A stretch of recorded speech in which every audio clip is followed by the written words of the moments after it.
C, presentation by Chris Reisinger of Palm Beach County Environmental Resources Management regarding mosquito control efforts. And things are going on. We are required literally to listen to the Palm Beach County health officials that go in and investigate and inspect and do their testing. So we're kind of getting information whenever they give it to us. They don't really tell us anything. They don't really come in and they do that. So we know we know news sources are calling and they're asking questions, and that we're given exactly what we're supposed to know from health department officials, and we share that information when we get it.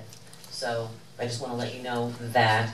But we know that there was some activity in the area in regards to treating different communities, not just ours, and that's what we're going to talk about here. Yeah, I wish the health department would give us more information too. Yeah. We only go on what they give us. And, I don't know if that mic is on. Yeah, who's the other? Get it close. Is this on? Yeah, it is. Okay. Okay. Oh, yeah, that's So I built this little PowerPoint last week, so it's outdated by 1 week since we didn't have the standard statewide conference call yesterday morning. But as you guys know, there was some Zika virus in downtown Lake Worth recently. We with mosquito control went out there with the health department's backup. We had them canvass the areas several blocks away from these suspected cases, emptying containers, handing out Zika prevention kits, and our guys were out there larviciding and adulticiding for mosquitoes for several days. If we want to briefly run through this PowerPoint. Sure. Yes, we've got, as of today, I think we've got 40 cases of Zika in this county. 5 of them have been imported from Miami. Miami Beach was one of them this morning. And we are doing what we can to combat it. We go out to every single suspected case and treat accordingly. We send in a ton of mosquitoes, or I send in a ton of mosquitoes for testing. That's where the positive mosquitoes from Miami Beach were collected and sent in for the same testing I do every week. So far, all of them from this county have been negative. I actually get more mosquitoes in downtown Lake Worth in my backyard than I do at any of my other trap sites around the county, unfortunately. So you guys know a lot about Zika. It's a link to birth defects and has mild symptoms. A lot of people don't even know they have it. Can be spread by mosquitoes or sexual transmission. This is Aedes aegypti, the main mosquito. I collect about 1,000 of these per week to send in for testing, and they're just everywhere. Boring, a little bit of mosquito biology. These mosquitoes are very localized. They breed in containers almost exclusively. They're not going to be breeding in Lake Osborne. They're not going to be breeding in your canals or the ocean or the intercoastal. These are going to be found in Coke bottles and tires and buckets and rain gutter stuff in your own yard. A lot of people don't even know that they're breeding them. Green pools do not generally breed mosquitoes. And if they do, it's not this type of mosquito. I got about 50 calls about our neighbor's green pool today. General mosquito life cycle, we try to get rid of the larval and pupal stage of the mosquito. It's much easier because they're confined to water. It's much easier just to tip over a container than it is to send out spray trucks or send out my inspectors with hand foggers to individually treat. As far as larviciding goes, like I said, we try to get the juveniles. Best possible thing you can do is tip over the container, just eliminate the breeding source. Tires, bromeliads are a big source. I tore all of mine out about 9 months ago. We can use chemicals, but we prefer to do all natural control methods. Rain barrels, tires. Yeah, I mean, you can see a bunch of larvae in the little jar down there. They end up everywhere, and they are very proficient at getting in all over places. Hand fogging is what we do for adults. You may have seen some of our inspectors around town with smoking machines like that, which sprays out an adulticide to knock down the adult mosquitoes. That's one of the ways we treat the positive Zika cases. Preventative measures, wear mosquito repellent, 25% D, cover up, try not to be too active during the daytime if there are a lot of mosquitoes out. What we are doing, we are working with the county health department And we go out to every single suspect and confirmed case and look mostly for containers. We look for adult mosquitoes as well. But these adult mosquitoes, the Aedes aegypti and Aedes albopictus, exclusively breed in artificial containers. So that's what we go out and try to get rid of those. If you heard recently, we sent the plane up to spray the western communities. Those are for nuisance mosquitoes that generally do not spread disease. So setting the plane up to spray for mosquitoes is not really a feasible option for us here. Miami did it with very limited results. It could be a last-ditch effort, but it's dangerous.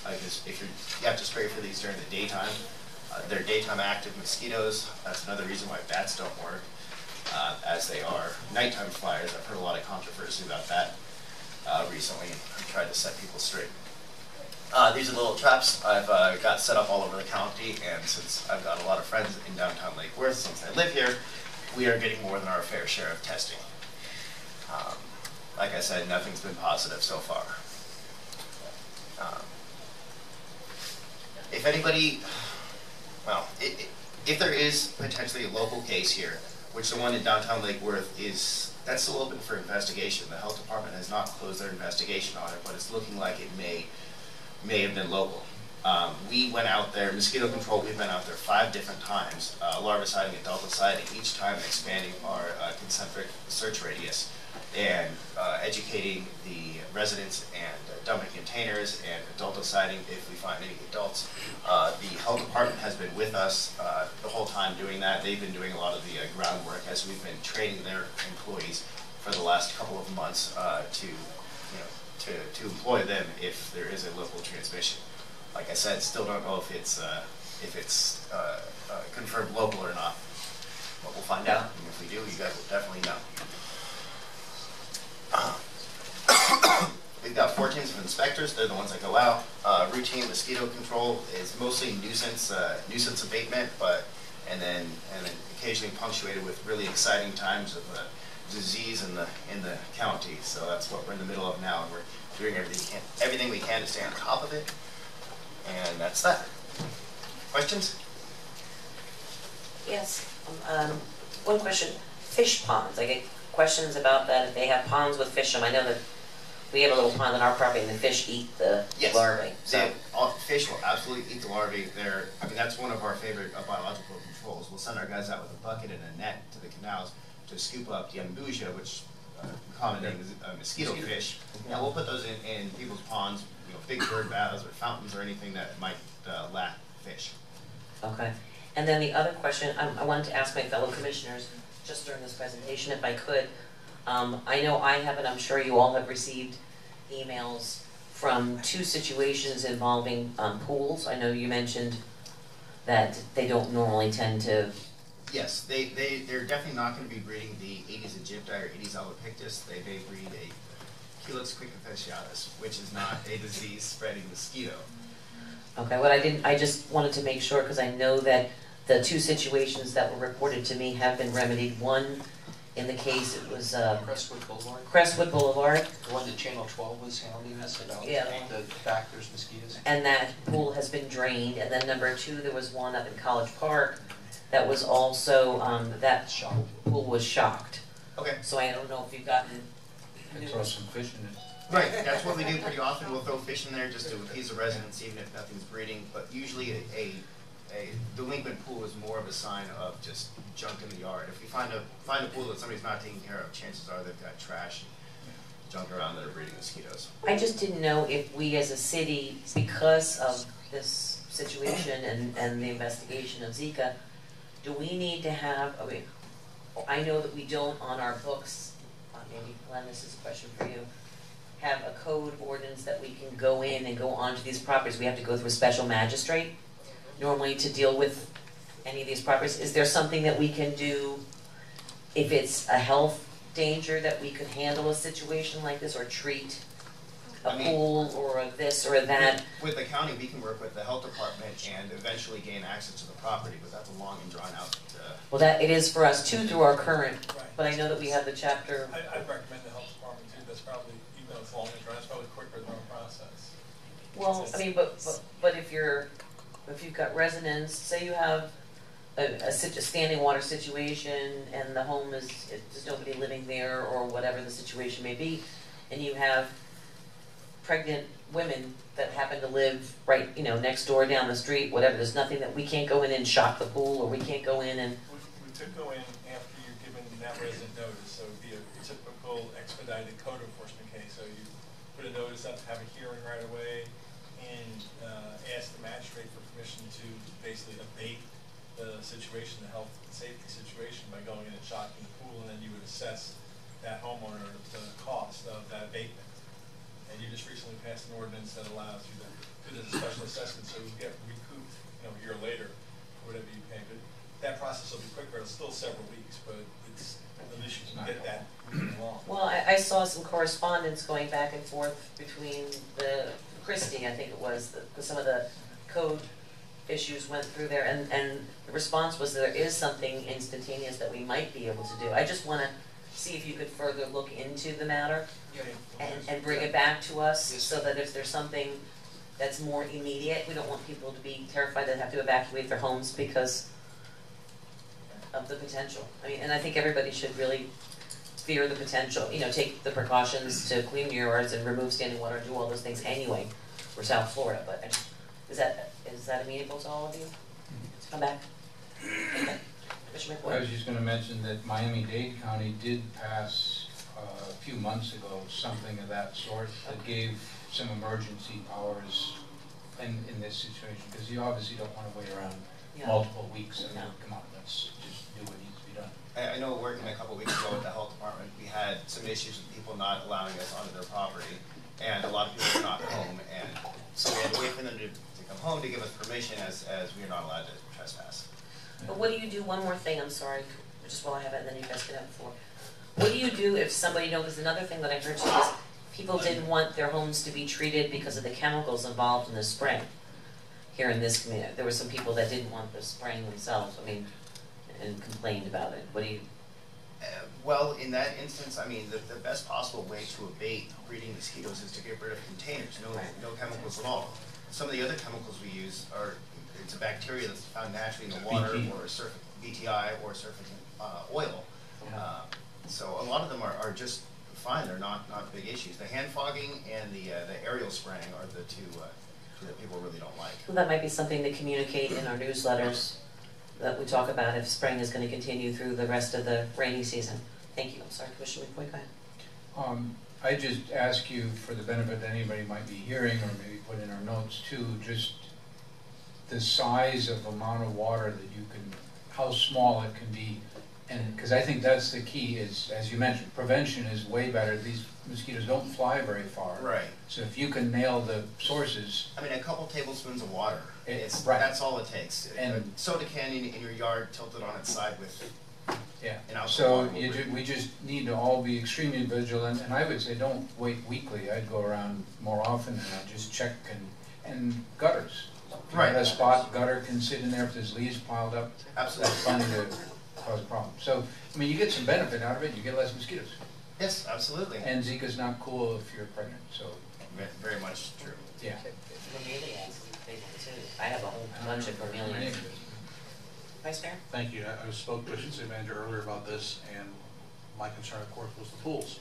I know we probably have a fistful, more than a fistful of pool violations throughout the city, and was wondering if this would be a good opportunity for us to really go after these folks. But now you're saying, now I'm hearing that pools aren't necessarily breeding ground. What is interesting to me is, while that may be scientifically accurate, the problem is, the perception is mosquitoes, mosquitoes, mosquitoes. Right. And I think that's something we as a commission need to look at in terms of stagnant water in general, and any type of water collection. We need to maybe rethink our, even, I hate to say it, but the rain barrels. That's going to cause people to fall in their trees, if we take away rain barrels. But we've got to do something, because the perception of the Zika virus and the mosquito, the concept of mosquitoes in general, is going to drive us batty, pardon the connection. But it's going to drive us crazy, because people aren't going to really want to understand that, it's not the pool that's breeding it, it's that pot canner that... Right. I can't tell you most of the, I don't go to too many field complaints, but I've been going to a lot more lately, and probably half of the people that are complaining about their neighbor's property breeding mosquitoes have them on their own property, and they're just not aware of them. So I mean, we've got 4 teams of highly trained inspectors, and if we have permission to go onto the properties, anywhere here in Lake Worth, even if it's a green pool or whatever, we'll certainly check it out. Just a lot of times we don't have permission. We have people calling us, they're in a neighborly dispute, and of course they're, just go over there and throw something in John's pool. He doesn't mind if you go on his property. Trust me. Yeah. Yeah, trust me. Commissioner Meyer? Hi, thank you for your presentation. Question about either the larvicide or the adulticide. Is it shown to kill other insects, like bees, namely? The adulticide may, but honestly, the adulticide we're using in the hand fodder is very concentrated. So it doesn't affect more than one little property. So it's not going to be a massive bee kill like we saw in South Carolina last week. They had a very inexperienced person that pulled the trigger on a very foolish stunt there to control Zika, and there's a handful of things they did completely backwards and wrong, and we're a lot better than they are. I had heard some reports though from Miami, and you had mentioned they attempted aerial spraying there, and a lot of beekeepers reported that there was mass death in Florida bees. Also, you're mentioning spraying out west too, so right. This is one of those difficult situations where, of course, we have to weigh human life versus the life of bees, but at the same time, I think we here in Lake Worth pride ourselves in knowing in particular how important the bees are to the ecosystem and what a sort of catch-22 this is to have to treat one issue but affect another issue. So to all of the beekeepers out there, if you do try to empty this standing water, this is one way that you can attempt to remove the mosquitoes naturally.